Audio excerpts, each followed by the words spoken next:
Salut tout le monde! Je m'appelle Daphné. Un truc vraiment effrayant m'est arrivé l'été dernier.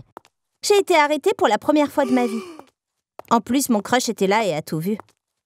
Laissez-moi vous raconter toute l'histoire de mon arrestation et ce qui s'est passé ensuite.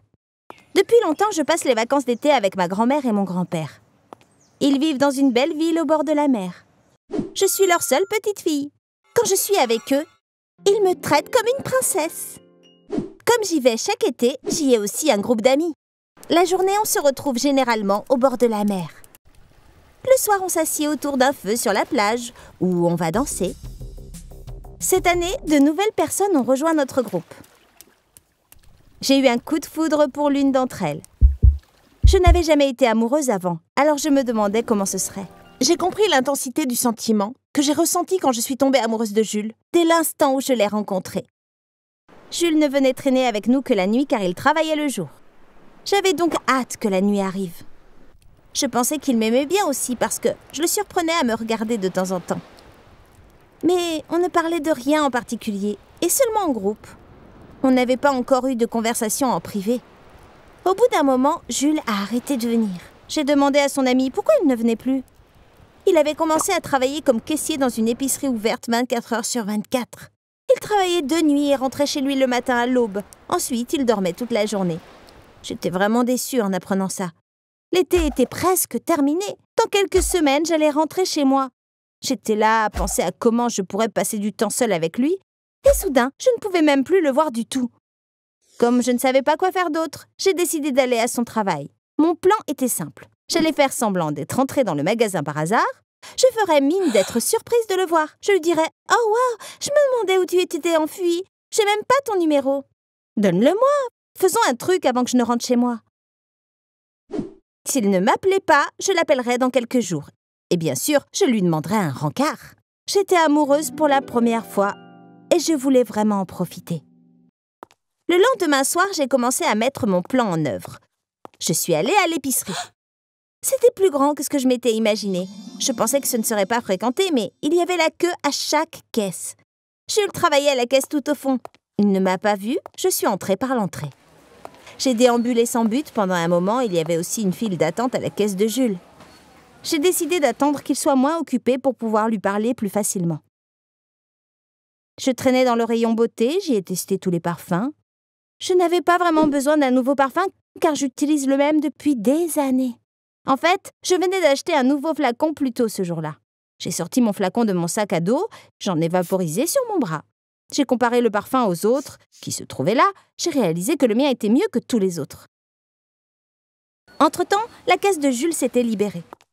J'ai pris une petite tablette de chocolat, j'étais incroyablement stressée quand je me suis dirigée vers sa caisse. Parce que j'étais sur le point d'agir et je savais très bien que je n'étais pas douée pour ça.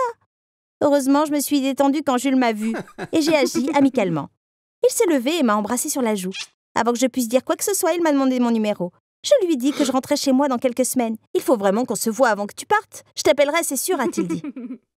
J'étais aux anges parce que tout s'était incroyablement bien passé. J'ai réalisé que je devais partir, une file de clients s'était formée derrière moi. J'ai payé pour le chocolat, j'ai dit au revoir à Jules et j'ai commencé à marcher vers la sortie. Alors que je partais avec un immense sourire, le vigile du magasin m'a arrêté. Il voulait que j'ouvre mon sac à dos. J'ai jeté un coup d'œil vers Jules. Il regardait de loin car il avait remarqué que quelque chose n'allait pas. C'était un moment très embarrassant. J'ai dit au vigile, vous n'avez pas le droit de fouiller mon sac à dos. Il m'a dit, tu vas devoir montrer ce qu'il y a dans ton sac à dos à la police quand elle arrivera. Jules est venu. Il a dit que j'étais son ami. Mais le vigile était un homme désagréable. Tu viens de commencer à travailler ici? Je ne te connais pas bien. Pourquoi je ferais confiance à ton ami? A-t-il dit. Tout le monde me regardait. J'ai dû lui donner mon sac à dos. Ok, alors fouillez-le, lui ai-je dit. Le vigile l'a ouvert et a regardé à l'intérieur. Il a vu le parfum que j'avais acheté ce jour-là. Voilà, c'est ça que je cherchais. Je t'ai suivi parce que tu avais l'air suspecte. Tu as essayé plein de parfums et tu as mis celui-ci dans ton sac, a-t-il dit. J'ai acheté ce parfum ailleurs. Vous avez mal vu.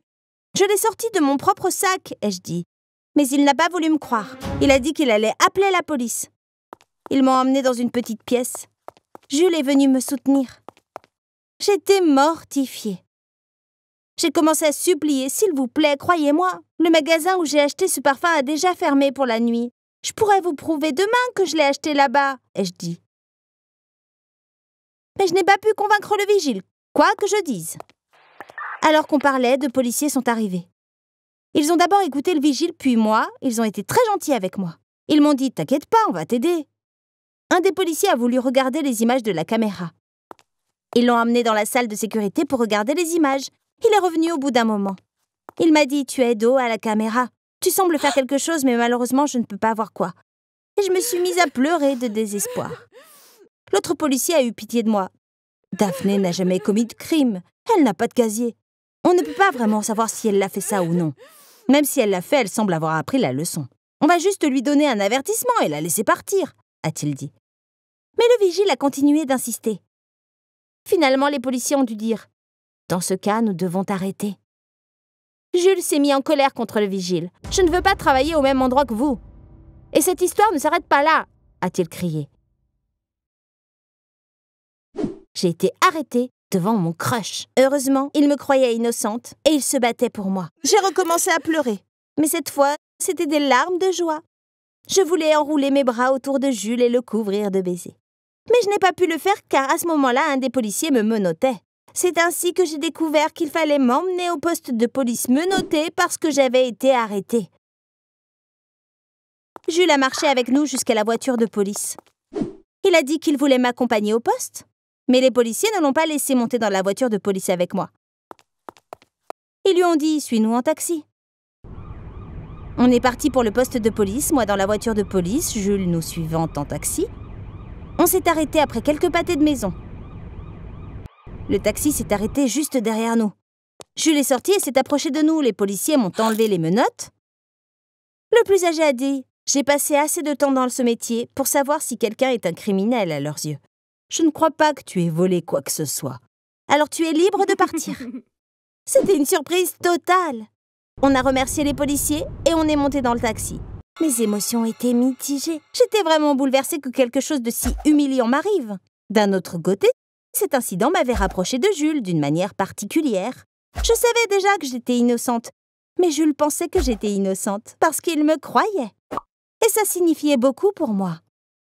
On a décidé d'aller à la plage ce soir-là parce que le matin, on avait quelque chose de vraiment important à faire. J'y reviendrai dans 1 minute. On a parlé toute la nuit, assis sur le sable. Je me suis excusée puisqu'il a perdu son travail à cause de moi. Jules m'a fait me sentir mieux quand il m'a dit « Je dois trouver un emploi de jour de toute façon parce que je veux passer du temps avec une très jolie fille, apprendre à mieux la connaître. » Je me suis remise à pleurer. D'habitude, je suis pas une pleurnicharde, mais je suppose qu'il était normal que j'agisse bizarrement, puisque je passais la nuit la plus bizarre de ma vie. Le temps passait vite, tout était si romantique. Qu'aurais-je pu vouloir de plus? On avait même regardé le soleil se lever à la fin de notre première nuit ensemble. Cet incident désagréable nous a tellement rapprochés qu'à la fin de la nuit, on avait décidé de se mettre ensemble. Avez-vous deviné ce qu'on devait faire le matin? Oui, j'allais aller au magasin où j'ai acheté mon parfum et j'allais prouver que je l'avais acheté là-bas plus tôt dans la journée. La vendeuse qui m'avait aidée la veille s'est souvenue de moi. Je lui ai raconté ce qui s'était passé. Elle était vraiment désolée. Je vais imprimer le ticket de caisse. Il y a la date et l'heure dessus. Mais je vais aussi faire autre chose pour vous, a-t-elle dit. Elle s'est rendue à l'arrière du magasin. Au bout d'un moment, elle est revenue. Elle avait obtenu les images de la caméra. Elle avait trouvé la partie où je faisais mes courses et m'a envoyé la vidéo. On l'a regardée ensemble sur mon portable. Les images avaient aussi un horodatage. On pouvait clairement me voir acheter le parfum, le payer à la caisse, tout. J'ai serré Jules dans mes bras et lui ai dit « Encore une fois, merci de m'avoir fait confiance hier soir. » De là, on est allé directement au poste de police. On a trouvé les officiers qui m'ont faussement arrêté et m'ont ensuite laissé partir. Je leur ai montré les images. Ils étaient très contents, car ça leur donnait raison de m'avoir fait confiance. Puis, bien sûr, on est allé à l'épicerie.